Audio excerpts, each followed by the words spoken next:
Welcome everyone to another Kingdom Reviews. This one is going to be one over Elemental, a video over Disney and Pixar's Elemental from 2023. I briefly talked about this in the past in my July special, I believe, and possibly our signed files video in passing, and I was revisiting uh, Spider-Man Across the Spider-Verse, and I connect Spider-Man Across the Spider-Verse with Elemental because they came out in the same summer, and I watched them on the same day as a retaliation against the Barbie Heimer trend of that year. I called it the summer Spider-Mental. Now, I've talked about on the show before how I've a disdain for Disney and how they have kind of hijacked the imagination of kids and even adults now with Disney adults. They're imagineering the dark side of Disney, the occult side of Disney, the Masonic side of Disney, as a person and as a corporation. And that doesn't even get into like the more woke stuff of present day. And that goes on to Pixar because Disney as a corporation has a wide umbrella of other companies that they have swallowed up over the years. And that doesn't say that I, as well as many other people, have nostalgia for Disney. We have to have a separation between nostalgia and the reality of the real world, and not to get stuck in that nostalgic drip kind of mindset. That being said, I watched Elemental when it came out theaters. I was actually kind of looking forward to it from the trailer because it seemed like a run-of-the-mill throwback to rom-coms, like the 2000s kind of rom-coms, right? And boy, was I right.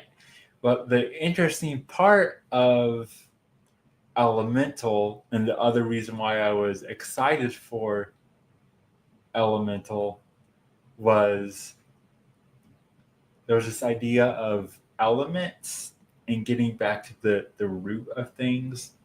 And of course, I like elemental topics, and not only do I like nature and symbolism and stuff, I also have a fondness for the mythos of Avatar: The Last Airbender. Of course, that uses the elements as well.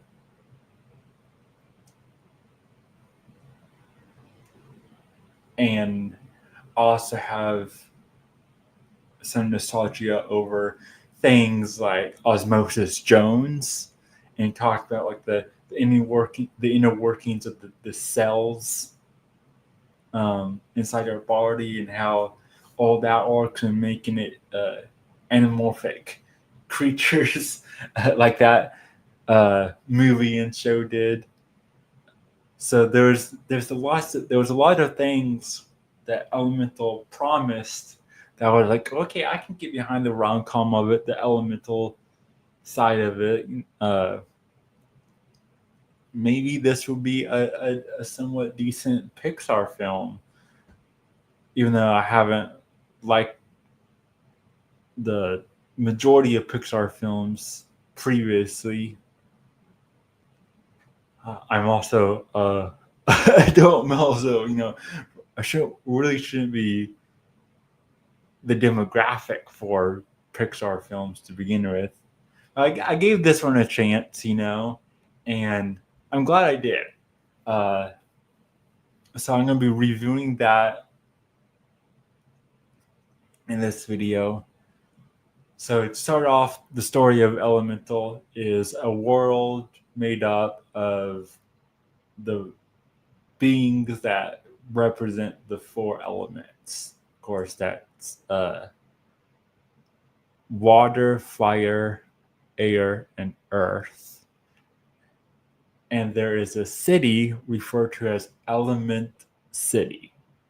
And that is, if you're familiar with the Avatar The Last Airbender and the Avatar mythos in general, after the events of the original series, they created Aang established Republic City, which was where all the nations lived together.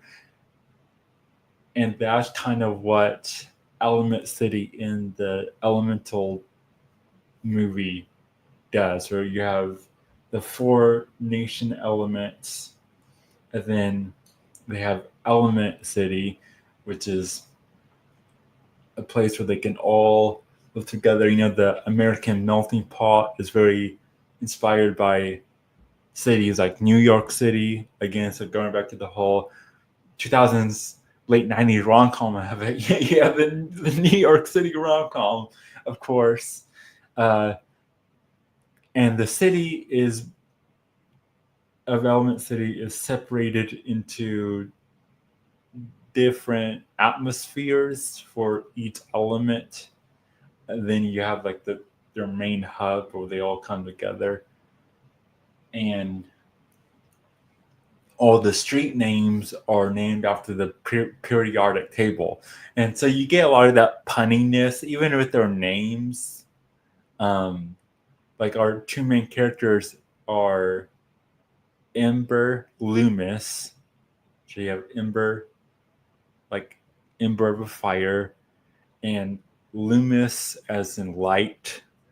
So you got Ember Loomis, and then you have the male character, which is water. So you got Ember Loomis, the main female character, who's fire. And you got Wade Ripple, who is the male protagonist, the love interest, the male lead, and he's water, so he's Wade, as in Wade in the water, Ripple. So you get a lot of that punniness in the film, of course, with the names and the street names being based off the periodic table. So there is a layer of humor in this, but where you get to the alchemy of it is, of course, you have physical alchemy with the elements and transmuting things, right? There's also this idea of spiritual alchemy. I know some alchemists may be hesitant towards spiritual alchemy because it's all more relationship stuff. It's all psychology, and I know there are some alchemists that will say, well, alchemy is a physical labor of it, and want to fully separate the philosophical side of thing. And I get their hesitation because of the way that the New Age community will talk about spiritual alchemy. But I do think there is a resonance to spiritual alchemy on some level because of how we work in relationships and everything. Some people are like oil and water, right? Some people they just butt heads. They just can't get along. Some people attract each other. Some people, fall in love instantly. And I talked about archetypes a lot on this channel recently, And I think when it comes to archetypes and the archetypes that we invoke in our day-to-day lives, that is part of spiritual alchemy. If you are invoking, say, like a leader, a king archetype, which also be like the head of a household, that would be like a father. And so you need that feminine queen, mother, nurture, you know, uh, energy to balance you out in the family. Same thing with a hero or a warrior archetype, uh, and these other feminine archetypes that balance it out. And that's where we get like the women who are strong but can step into more of a feminine energy when a warrior is there to protect them. And then when that warrior energy of the masculine is gone, they have to step into like their stronger, more masculine, lioness kind of wild woman, archetype. And so we have these things, and I think when we're talking about those things, we're really just talking about spiritual alchemy. We're talking about how we mix together, how we work together. And so I think Elemental, as a movie, really, since it's about elemental beings, it has a really good way of showing you how there is not just a physical side to alchemy, but a spiritual side of alchemy. And so in this movie Elemental, you have Ember Loomis and Wade Ripple. And Ember Loomis comes from she's a first generation fire resident in this element city, which is like a melting pot, New York City kind of landscape. And there was a lot of fire heritages that are of you can draw parallels to Asian culture.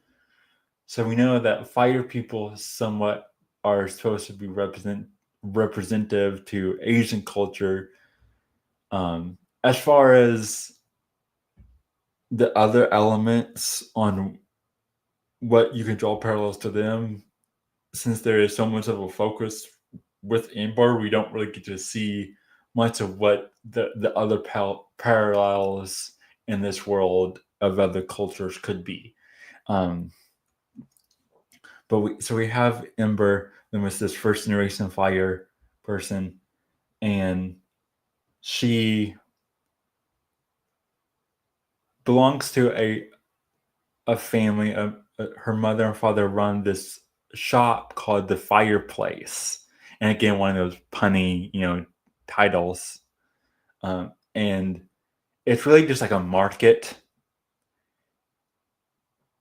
and we see that they're trying to get her to grow up in a way where she is ready and a full adult to take over this fireplace fire tribe market. And she has a really bad temper where she'll go from a normal kind of red oranges light to where she explodes into like this purple light, and they're like, you can't take over a business if you have a really bad temperament.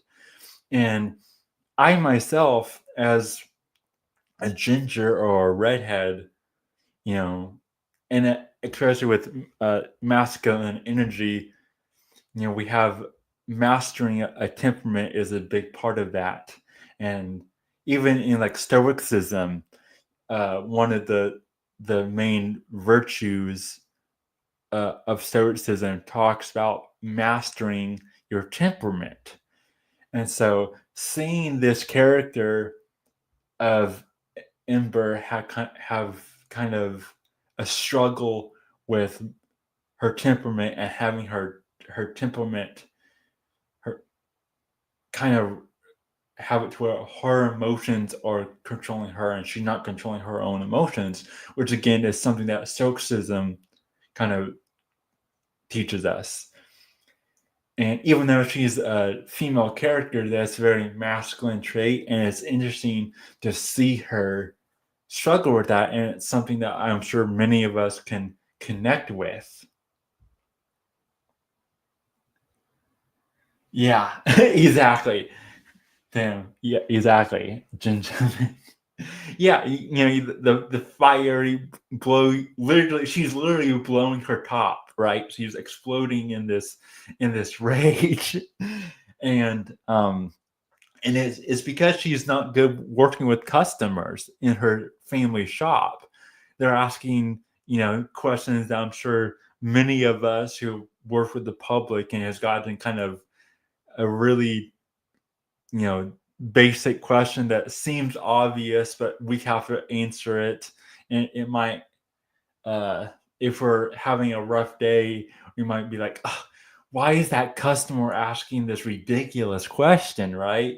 And and then we have to kind of maybe take a cold breath and be like, it's not our customer's fault per se that their question is misinformed or ill-informed. And so we were seeing that with her, where she's unable to strike a good relationship with her customers because of her temperament gets the best of her. So we have her, and so we see that she can't connect with people because of her temperament. Her emotions are ruling her. She's not ruling her emotions, and it's making it to where she has this really hard relationship with her family because they want to retire, but she can't grow up to take over their shop. Um, and she's getting frustrated with herself because she realizes that it's her problem and she doesn't know what to do. And this weird dichotomy she has with her own emotions is causing her to start suppressing her emotions because of how strong her anger, her temperament is, right? And so we see that, and then one day where she's uh, trying to prove that she can run the shop on their red dot sale, where everything with the red dot sticker is in her family shop is on sale. And so she's trying to prove herself by running the sale by herself. Everything's going wrong, and she's about to explode again in this blue or this purple flame. And she goes down to the basement to blow her tops and send out this burst of energy away from the customers because she's literally is about to blow her top. And when she goes down there and she blows her top, her outburst uh, hits the pipes in the basement, and it causes this reaction to where water starts filling up in the basement. And of course, fire and water don't really mix. And we see that with her dad as an immigrant. Not only are people kind of hesitant towards the fire people because they'll fire, they can burn things, but her dad has a hesitation towards water people because they can put out fire.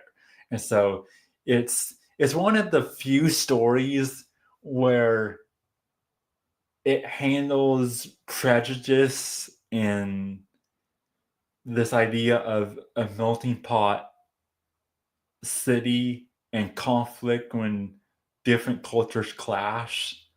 Um, that is on the nose, but it's also not heavy-handed.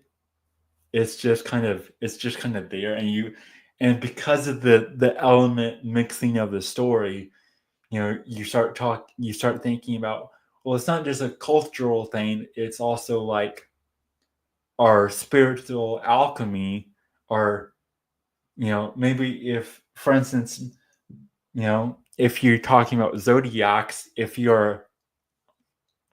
uh if your moon sign or your sun sign is a water, and then someone else's is a fire, maybe you guys butt heads or something. Maybe there's a resonance there towards that maybe we don't all fully understand quite yet, as a as a whole, as a society. So maybe we can say Ember represents a fire sun sign, and the male water antagonist Wade represents a water sun sign, maybe. Um,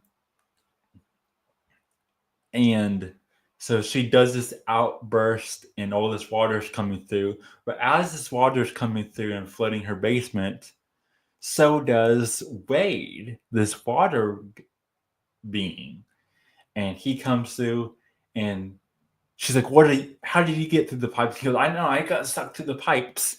And we see that Wade he's instantly emotional. He sees that Ember is in a tough spot, and he just starts crying. And we constantly see this through the film of Wade crying because he's water, he's really emotional.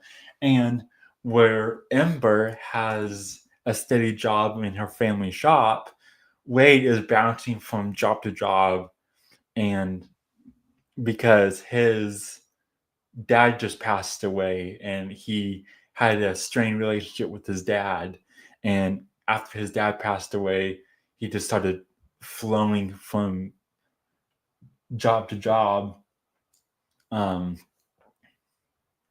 and not really being able to settle. He's water. He can't settle. He can't be still water. And even Ember, at one point of the film, says that there is a fire, a warden in their fire language for someone who can't settle like that. And I think she says "de shook," which sounds like you're being like shook up. I'm assuming that's what comes to my mind. If it's part of an Asian language, I'm not aware of it, but she says "de shook," and um, she she said, "Yeah, this is kind of we have a word for this," and he goes, "Oh, okay." And they start talking about their when they start talking about their backgrounds and their lives, and they start connecting. Anyway, so back to this early part of the story, he comes through, and he's actually at Wade breaks through the pipes as when Ember's outburst explodes them, and that he helps her with the flooding in the basement of her family shop. And then his job at the moment is a city inspector, and he's like, oh, your family shop isn't to code, I guess it's my job, I have to report this.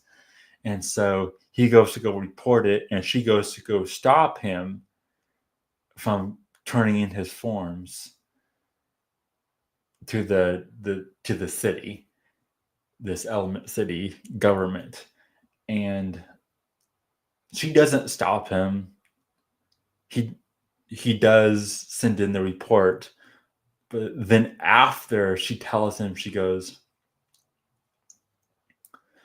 I'm trying to prove to my parents I can run their shop so they can finally retire. I have all this family situation that I'm trying to solve, and if you turn in those forms, you're going to get my parents' shop shut down, and it's going to be because of my fault, and it's going to rip our family apart. And since he's water, he feels for her, right? Or is that called being an empath, feeling someone's emotions, whatever that means. And he feels for her, and he goes, okay, well, I'll talk to my boss to see if we can kind of make it not so bad that these, and maybe if we can get your place up to code or something, we can figure something out that your family shop won't get completely shut down. And so he ends up helping her. And they do talk to his boss, who is a cloud person, is Ager. And they connect with her by telling her all the information. And his boss also is grieving the past of her dad. So there's a lot of like family dad drama in this. Every character has like unresolved issues with a parent figure. And she's like, okay, I understand family dynamics can be tough. I'll give you so many hours to try to figure this out. And then when they trace where the leak is coming from, that Ember caused in her outburst of her temperament, her energy blast, they trace it to the docks, and the docks is like breaking. It's not, the dam is kind of cracking, and so they try to seal up the dam enough to last just over the weekend. So when the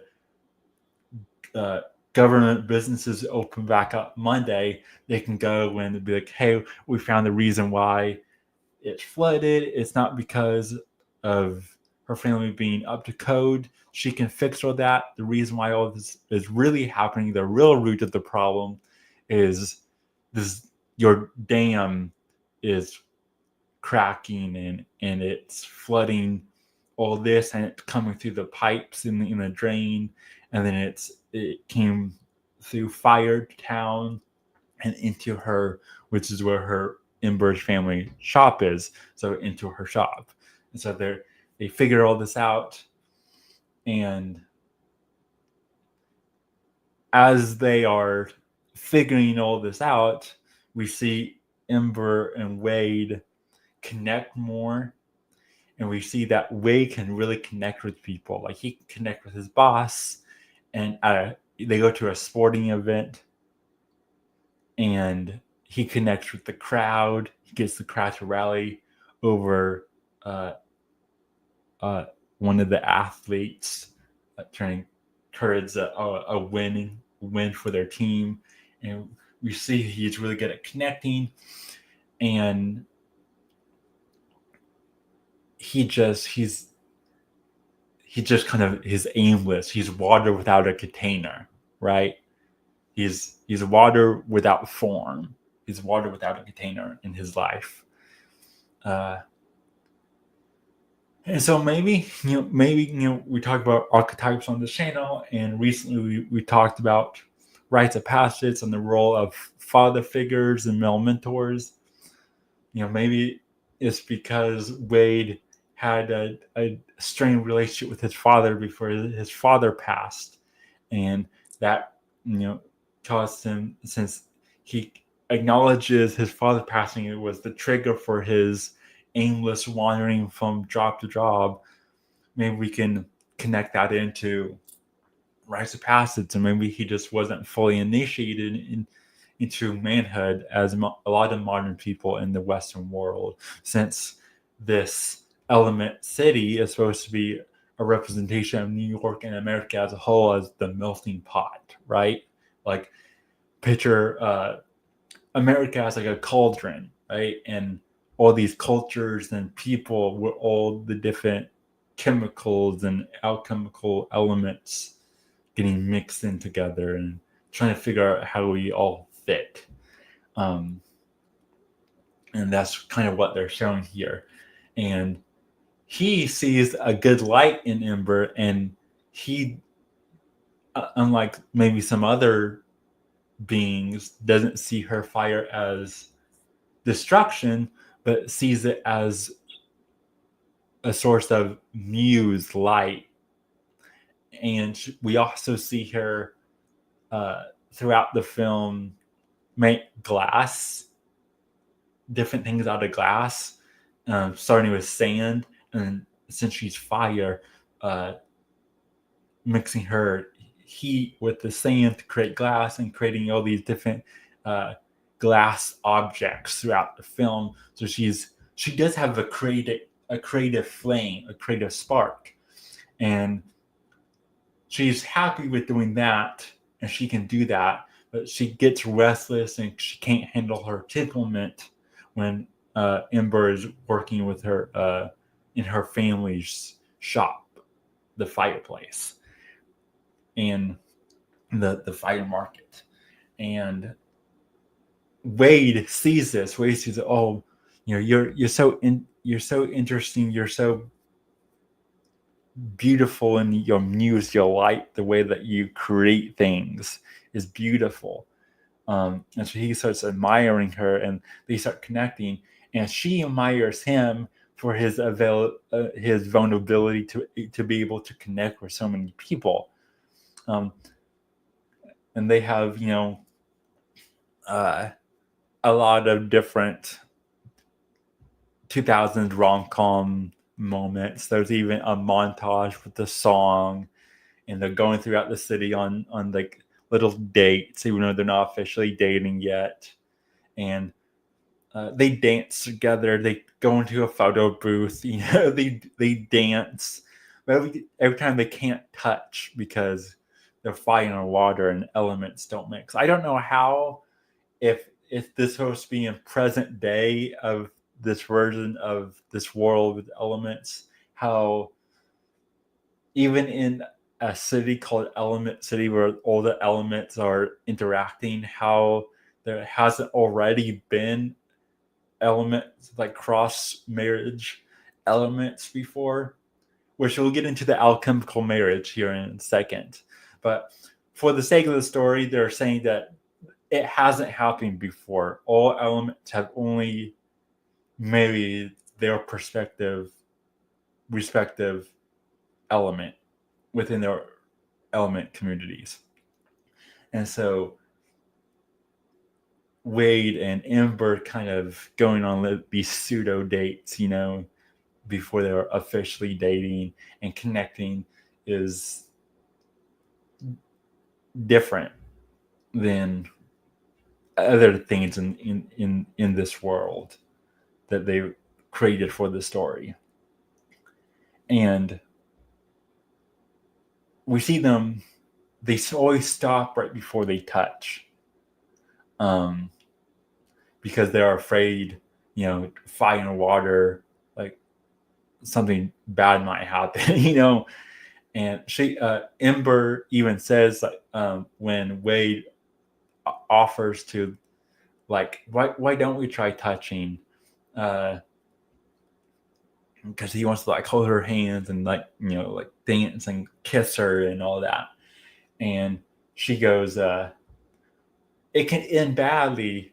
You could extinguish me. I could like evaporate you. Like it could end badly. And of course, that's right on the nose that when we get into a relationship, we're becoming more vulnerable, but we have to have faith and trust in each other and all of that. So it's very on the nose, but it's still interesting to think about. And then we even see when Ember meets Wade's family for the first time, they play what's called a crying game. It's kind of like that don't laugh game you might play with friends, where and there's even like social media trends of this, of like holding a drink or food in your mouth and trying to not laugh, and they play a version of that game where they call it the crying game, because all the water people are very emotional and they're always crying. And so they try to not cry, and they're saying things to try to make each other cry. And since Embers that were meeting his family, they have her play with them. And she's like, I'm going to win this game. I've literally never cried in my life. I'm fire. Like, she can get angry, but she can't cry. And then Wade gets her to do one little fire tear because he announces how he feels about her and him wanting to live his life with her. And she realizes, she kind of feels the same way. And so she has that one little teardrop of fire that comes out. And so he's getting her to feel, and she's getting him to take life more seriously, is what she's doing. And kind of, she's giving him a cup for his water, right? And then they are, fire is fluid just like water, exactly. And one of the my favorite part is the climax of this film. Yeah, my favorite part is the climax of the film, where he's walking her back home. Wade is walking Ember back home to the fire side of town, and they're under this bridge, and in the heat of the moment, right? The saying is, in the heat of the moment, he talks her into just touching hands for the first time, and they touch hands, and you see this really cool scene, which I got this where I screenshot my thumbnail from. So this right here is from that scene. So basically, in this scene, it goes into Ember's eye, and you see like these red versions of her and this blue version of him, and they're like yin yanging, swirling around each other in like a yin yang form. And then when they touch, you see kind of the light in between them turns purple. So you have the red fire, the blue water. So you got the left and the right. And then when they come together, they make purple. That's in esoteric symbolism. Purple is usually referred to as the purple. Purple is the veil of illusion. It's the color of the veil between worlds. So I think that's interesting. They're coming together, and they touch, and just the tip. Exactly. That's exactly there. Let's just touch, and then they after they touch, you see like he starts boiling a little bit, and like they're changing their chemistry, and then they dance a little bit, and then she goes back home, and her mother, her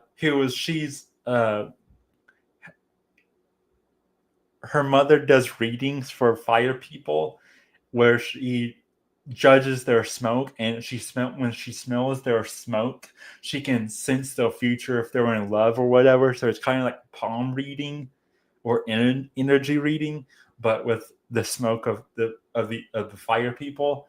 And she always complains that she can never smell love on her daughter Ember. So she's like, I'm never going to get grandkids. My daughter does not have one scent of love in her smoke. Like, this is not any good. And then when Ember starts hanging out with Wade, and then she comes home after their interaction, her mother is sniffing because she goes, love. And her mother catches on that Ember's in love now. She follows her, and she she finds out that she's hanging out with this water person who her dad is kind of prejudiced against water people because elements don't mix, is this saying that they say in the movie. And so she has to keep it secret from her dad a little bit. And then she, of course, Ember's temperament, her nervousness about elements not mixing well gets the best of her. And she purposely gets angry at Wade and yells at him and says she has no feelings for him, even though that's obviously a lie. And she causes a fight with her anger just to try to separate their connection. So I'm sure we've all met people who will self-sabotage when things end up being good.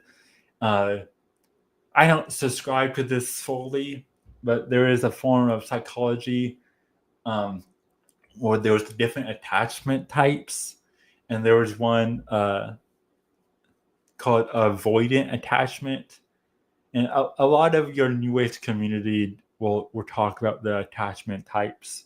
And the avoidant attachment is people that do what Ember is doing, allegedly, is where they will kind of self-sabotage.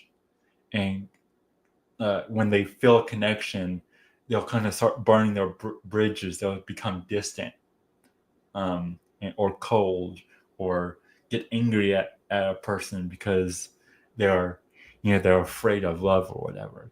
And then you have anxious attachment, who you might say is kind of like Wade, where he finds comfort in connecting with people. So again, I don't fully subscribe to that kind of psychology. It is interesting to think about. So that can also be played into spiritual alchemy, I guess. And so but point is, you see Ember doing that, where she uses her anger to try to burn the bridge between her connection with Wade. And then when she goes home, her dad's like, I can finally retire. I have faith in you. Because meanwhile, of these scenes of her and Wade going on dates, it's spliced between her going on dates at night, and then in the day she's at her family's shop, and she's learning from Wade how to connect with people. So she's becoming more fluid. She's giving more grace to her customers and not letting her temperament become the best of her. And like I said, vice versa, we see Wade he sees her as his muse. He sees her as something to help solidify him. So he's becoming more solidified, how learning from her how to have a container, and she is learning how to be more fluid, I guess you can say, in a way. And so because of her change, her dad's like, we can finally retire. You can finally take the shop. And they have this whole ceremony where they add her name to their family shop sign, and they announce to the whole fire community on the fire side of town that she's taking over finally, and they're retiring. And Wade crashes it, and he goes, you know what? There's a bunch of... He does the typical rom-com guy giving a speech to the girl, usually it's in an airport, which there is an airport scene at the very end or a boat scene at the very end of the film. So I guess you can say that's kind of like an airport scene. But I think this is supposed to, since this is in the climax, this is supposed to be our running to the airport kind of rom-com moment, where he crashes her ceremony to inherit her family's shop. And she previously told him before their fight that she has acknowledged that she doesn't want to take over her family shop. She wants to follow her own dream, but she feels like she has to keep her family together, and because she got some respect for everything that her family has sacrificed to help raise her, that she has to make the sacrifice of living her parents' dream, not her own dream. And she even Ember gets a job offer to work in the glass company as an intern through Wade's mom. So her connecting with his family at his family's little shindig uh, gives her a job opportunity to what she actually wants to do in life. And but she doesn't want to take it. She just wants to bite the. She just wants to bite the bullet. She doesn't want to bite the bullet of telling her dad what to do and keep her head down and just take over her family business and not express her feelings, which is causing her to bubble up with more temperament. And there's also very beautiful scenes of like Ember showing Wade that if she walks on crystal rock, like geodes, her flame will change color. Wade showing her that water, when it gets sprayed in the air, can create a rainbow. Them at a beach where she's creating glass with the sand, and then watching the sunset where the sun is, touching the water as it's setting. So you get all these really cool symbolism of actual element working together, which is also cool to see. So, anyways, back to the story where Wade crashes Ember's inauguration kind of ceremony of taking over her family's shop, and he goes, "You're right. There's 1,000 reasons why we shouldn't be together. You're water, or I'm water. You're fire. Your dad banned me from your shop. Uh, we could hurt each other and all this stuff." He goes, "I still want to try. Like it's still worth it because it's love. So it's very sappy." One can say, but it's very emotional. And it's very true. Love conquers all kind of moment, and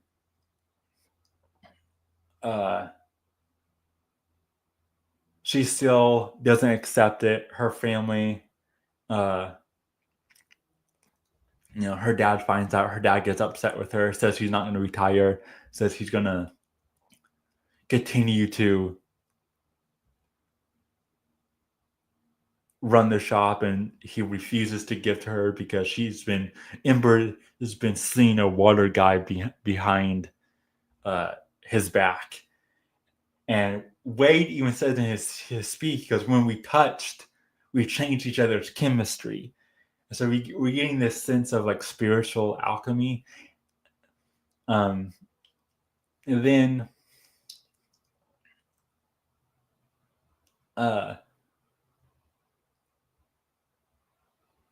flash forward the next day, it cuts back to the dam that they thought they fixed, but it breaks again, and it completely starts to flood the fire side of town.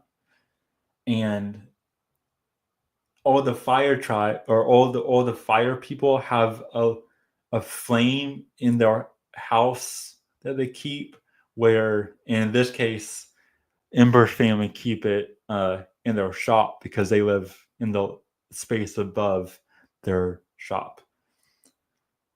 And their blue flame is like what they pray to. It's supposed to be a representation of their original flame of their culture. And Ember goes into her family shop to try to save her family's blue flame because it has a spiritual resonance for them, and save it from all the flooding. And Wade, who was going just to leave the city and go travel and go find himself and run away because he keeps on bouncing. Anytime something bad happens, he leaves and goes somewhere else to another job or another place or whatever. But then when he sees the flooding, he knew he has to go save Ember or go help Ember. So he goes to the fire side of town and tries to help her save her family's shop from the flooding and her family's blue flame that they pray to. That's a representation of the first flame. And in doing so, they get trapped in the rubble of her family shop. And since they're in a closed space,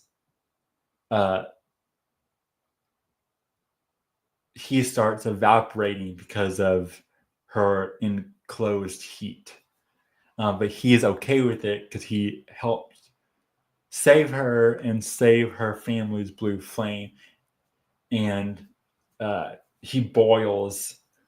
And then after the floodings are done and they pull her out of the rubble, she's crying. She's like, I did love him. I did love Wade and all this.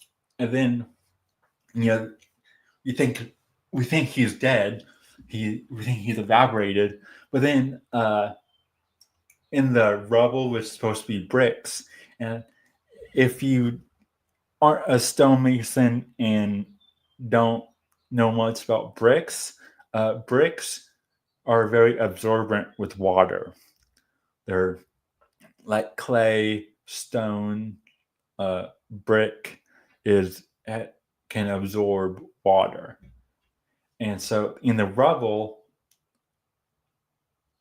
which is brick, stone, some kind of brick, and when we hear Ember confess her feelings and grieve over the presumed loss of Wade, and she also finally tells her dad that she doesn't want to run the shop, that she has her own dream. And her dad says to her that his shop wasn't his dream. Ember was his dream. Ember was his dream.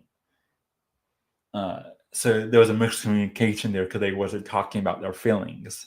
She thought that her dad's dream was the shop, the fireplace, the fire market, when his real dream was his raising his daughter, and she never realized that because they didn't talk about their feelings much.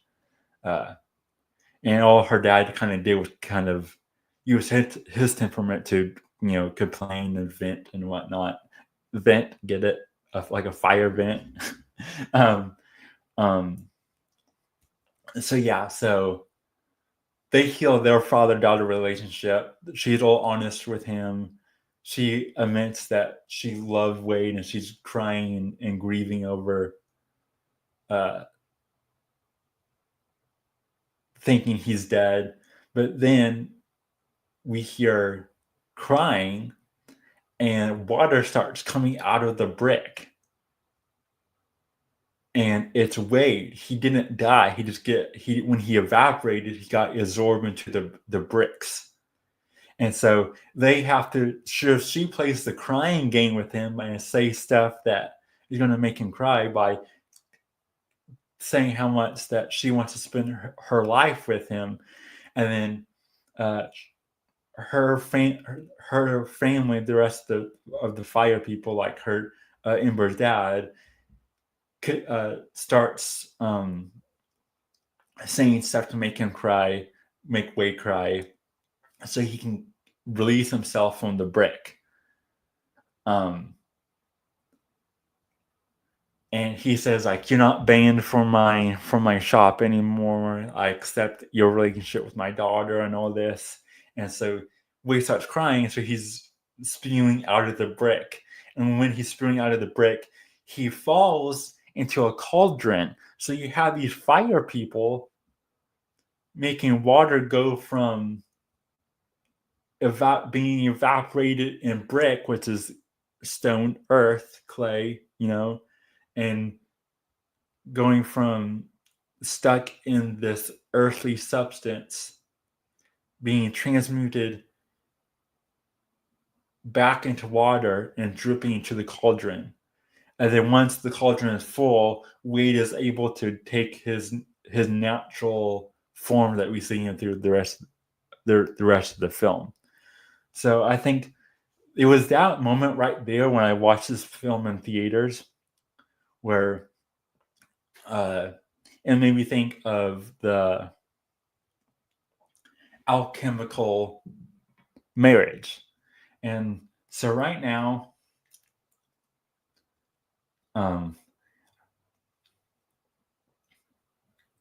I am going to. I forgot to send it to myself, so I'm going to send it to myself right now. Go to show you guys this painting that represents the alchemical marriage.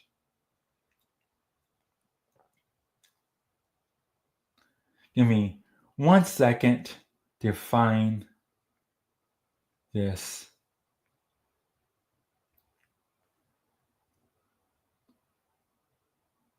painting.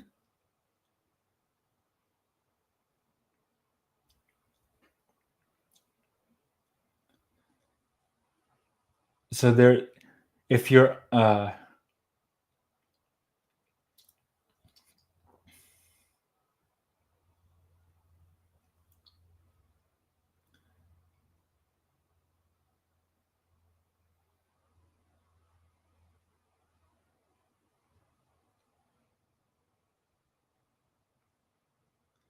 if you're unaware, there is a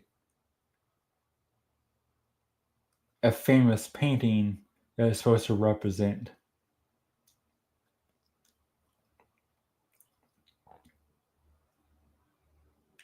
the alchemical marriage.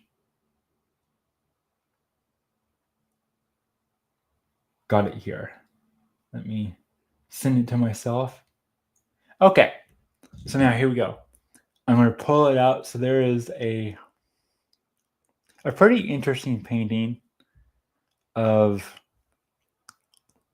the alchemical marriage.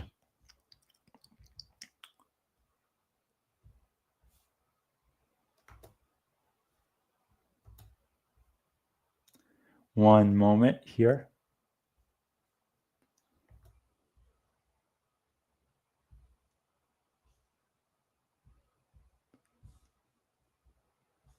Okay, so we got it here. I just need to find the file on my computer. Boom, there it is. Okay. Awesome. So this image right here is a famous painting that is supposed to represent,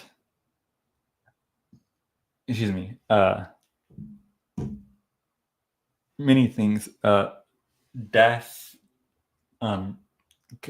a rebirth aspect to it, but also a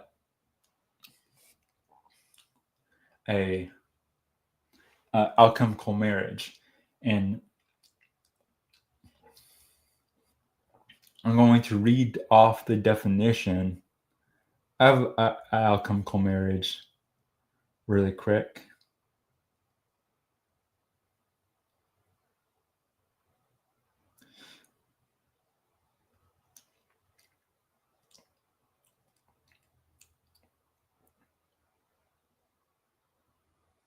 And this can get screwed into twin flames. So the New Age community, yeah, it's a very big hat. The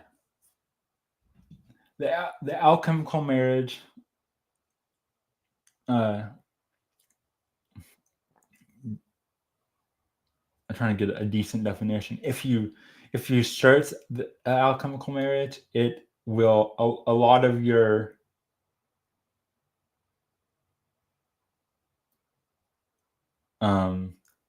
things that you're going to see is a lot of stuff that has to do with the New Age community, and you'll get stuff that like the twin flame element of it all, like soulmates.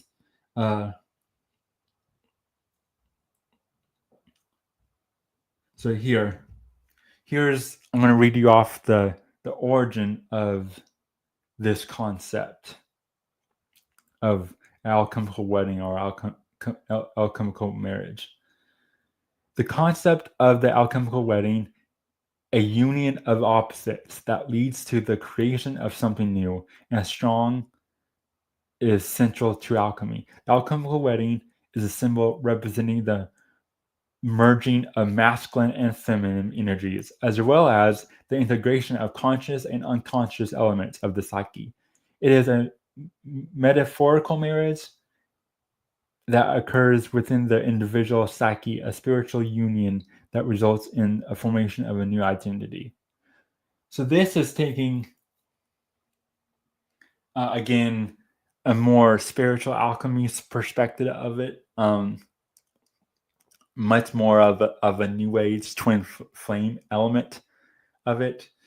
There is, you can say, a physical aspect of it, of talking about transmutation, which is the core of alchemy, turning something from one thing to something else.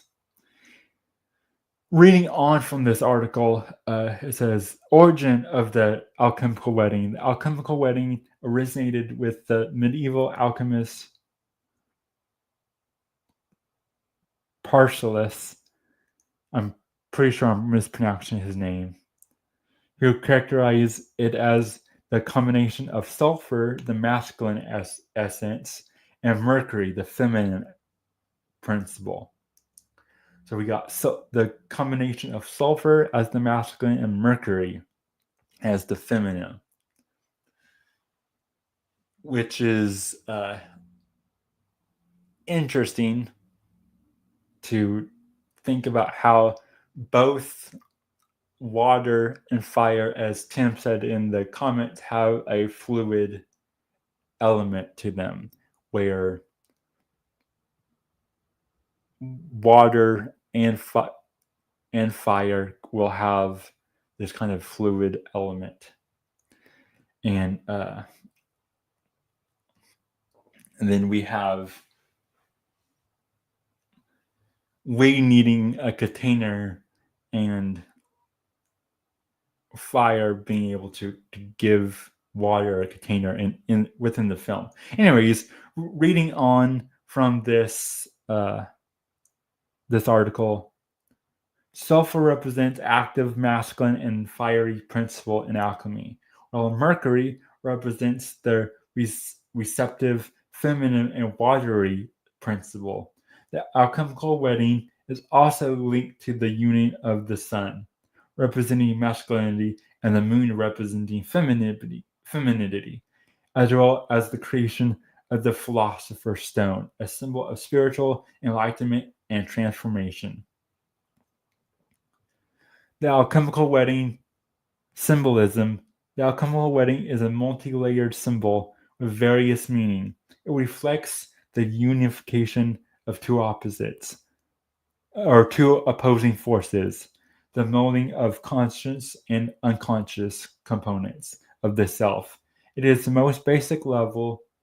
At its most basic level, this combination results in the formation of a new identity that is more integrated and complete. The alchemical wedding is also a sign of transformation, of the alchemical transmutation process that results in the creation of something new and precious. The process entails self-purification, the release of bad emotion and behavioral patterns, and the integration of the shadow self.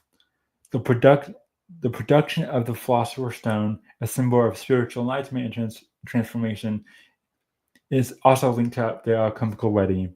The Philosopher's Stone, it claimed to be a material that can change base metals to gold and grant those who possess it immortality. It represents alchemy's ultimate goal, the transformation of self into something larger.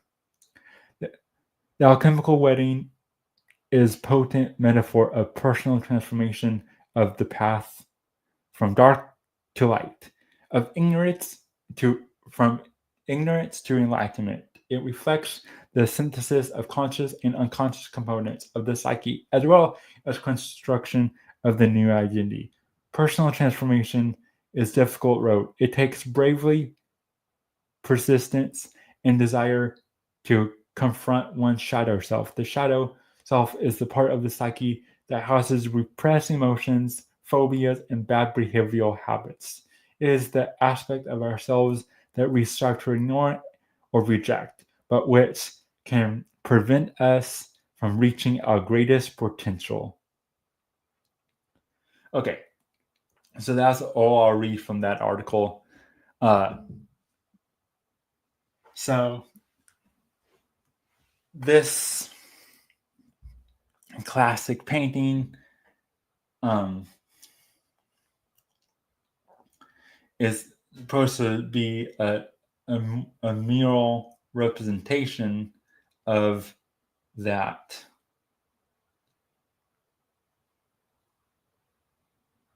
image.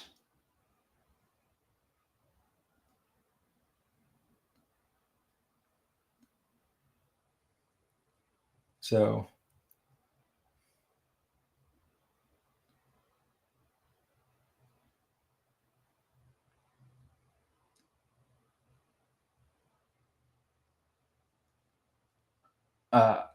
I don't have the painter's name readily to me. I'll add that to the comments in the info of this video after the live stream ends. So my apologies for not being ready for this part of the segment of the video. Well, I think it's important because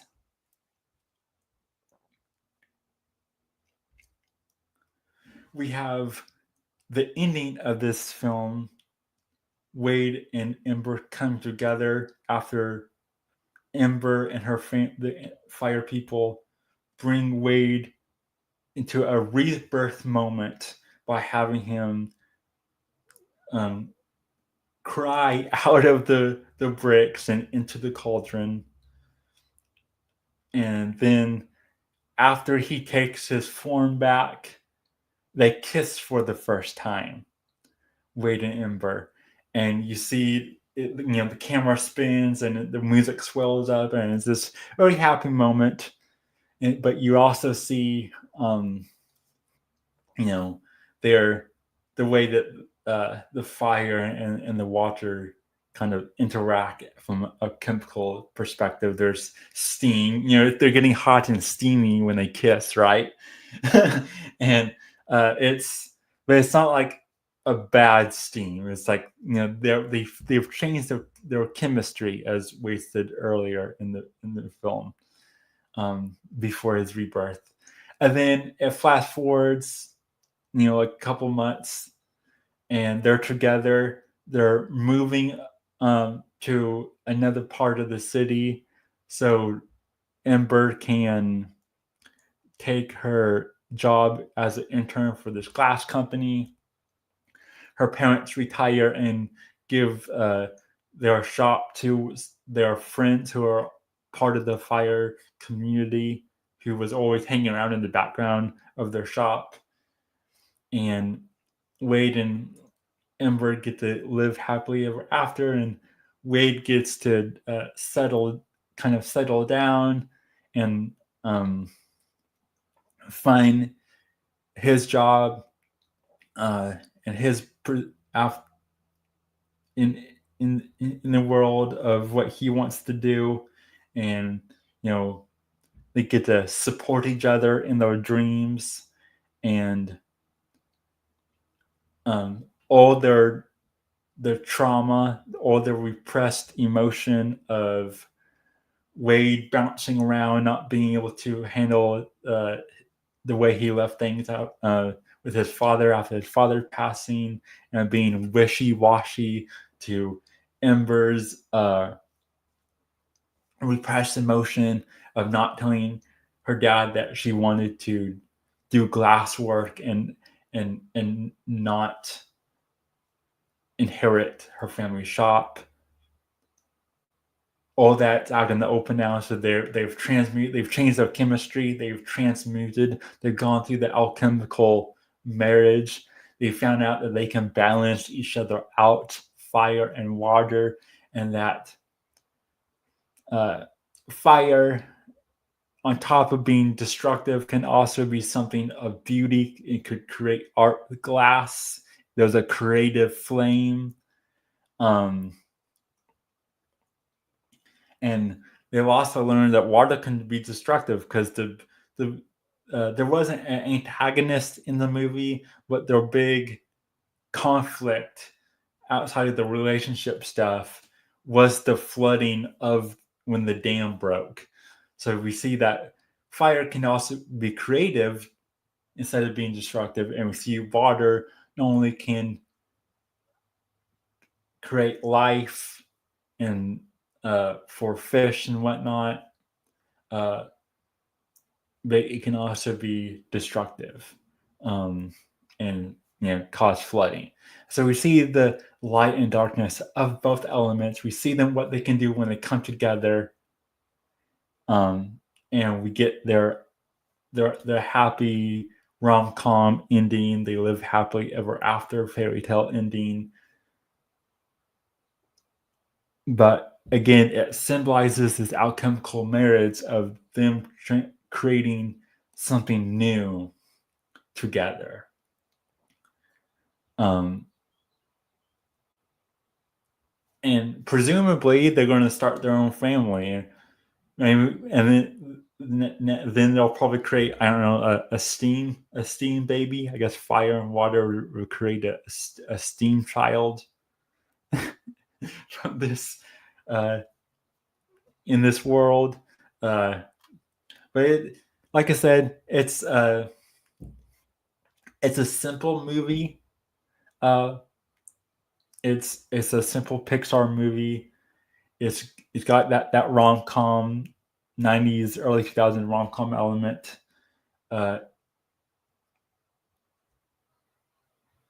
It's got beautiful animation. I think it's some of Pixar's best animation. I think it's better than Inside Out because it doesn't have a bunch of that woke garbage. It's better than anything Pixar has recently done, honestly. There is a scene in the of a background character being lesbian, but it's like a blinking and miss it moment, or there's like, oh, that's so and so's girlfriend, and then the movie continues on. So there was that one moment, and that's, I guess, that's fine. It's not, as distracting as other woke stuff where it's the entire film. I think the big takeaway from this film is thinking about relationships and how we alchemically play off of each other in our day-to-day lives. So I think for this movie, the good outweighs the bad of it. So I have to give Disney and Pixar props in that aspect of it. So yeah, there is that. I don't know if I'll have time. I was going to do a back-to-back review of Elemental and Spider-Man Across the Spider-Verse. I went on for a bit longer than what I thought this review would go on. So I might have to wait until the start of next week to do my Spider-Man Across the Spider-Verse review, where I'll be talking about the World Wide Web, the techno spiders, the AI arachnids, and all that fun stuff. I mean, it's not really fun. I mean, it's fun if you're a transhumanist, and you're a evil person who wants to live in a Orwellian world. But also that film also gets into Spider-Man Across the Spider-Verse also gets into the fates, fate, destiny, and will, and balancing the fates, and how much will you can deal with willpower and all that, and morals, which we'll get into in that review next week. And I'll see you guys then. If you guys do want to hear me talk about Spider-Man and the historical, spiritual, and esoteric symbolism of the spider across culture, across history, across the media, we already do have a Spider-Man or a spider video out. Yeah, Duel of the Fates. We already do have one video out from last year called Moray and the Fabric of Creation. It's our most viewed video at the moment on this channel. Go watch it. It's probably one of the best videos we've done on this channel. Best presentation. We was fully ready, and because I spent like a year researching the spider symbol and all across the cultures and different beliefs and philosophies and all kinds of different stuff. And so we use Spider-Man as a backdrop to talk about what the spider symbol means from its biblical usage to all kinds of different stuff. So definitely before my my official review of Spider-Man Across the Spider-Verse, go watch our video Moray and the Fabric of Creation.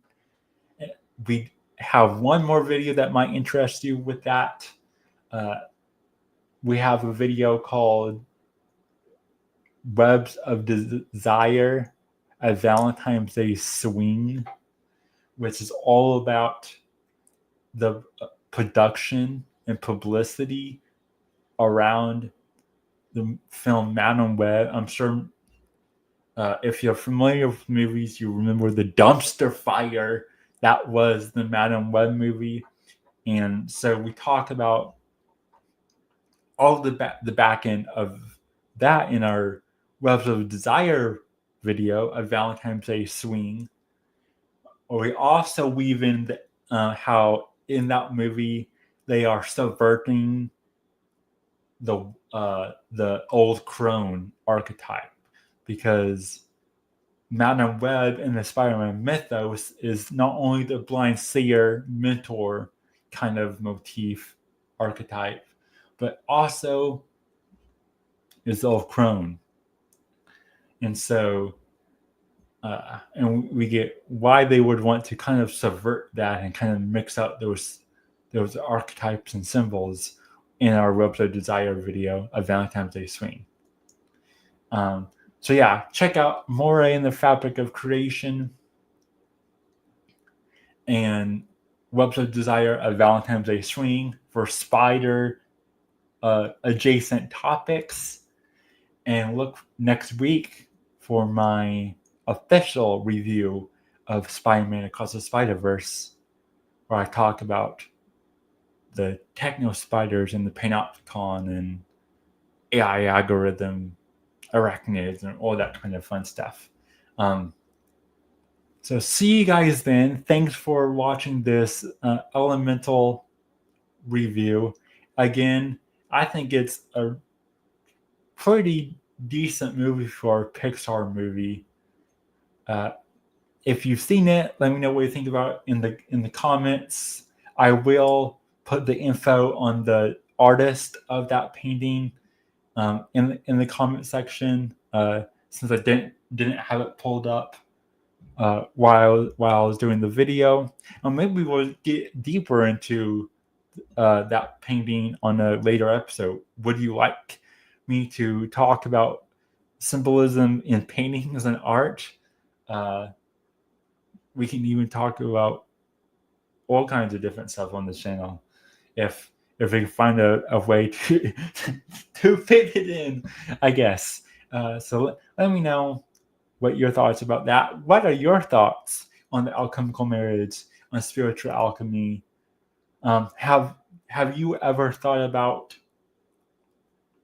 how your relationships is kind of like alchemy? How you just can't get along with one person, or how you was extremely attractive to another person, or you had a really interesting dynamic with someone else, and how was that alchemical reaction?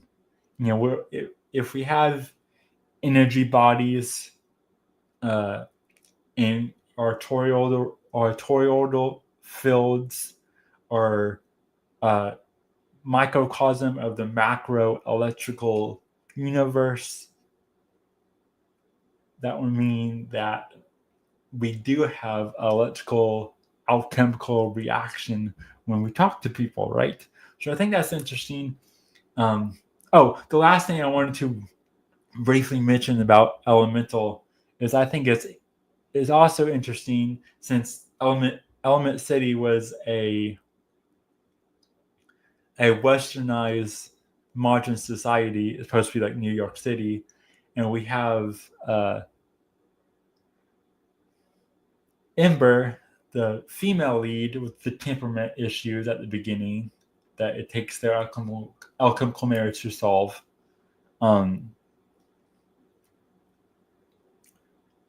She's the feminine, but she's fire. She's got the temperament. And then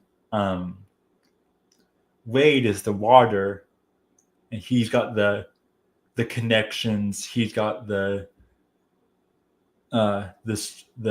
crying emotions, connecting with people, and usually connecting with people is seen as in the whole water dichotomy. Even when I was reading that alchemical marriage article, it said it was relating that whole watery aspect to the feminine, and then the fiery aspect to the masculine. And of course, symbols and archetypes like the elements are can be both masculine and feminine at times, and this movie is a good representation of that. But I also think it shows us that in our modern world, women, modern Western women,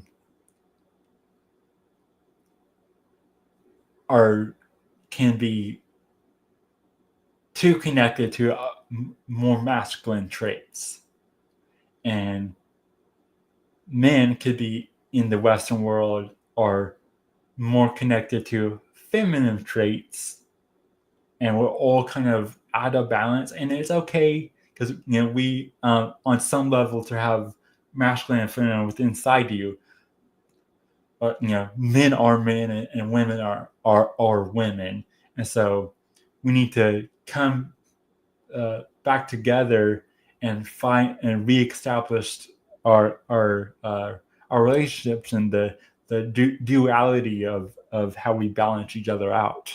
And I think doing that is reconnecting with traditional values and virtues, and in traditional culture, our root culture, and reestablishing these archetypes and these rites of passage rituals and all this kind of stuff is the answer, the remedy to that. And we can find our own, alchemical merits. Anyways, thanks for watching, guys. I'll see you guys in the next review.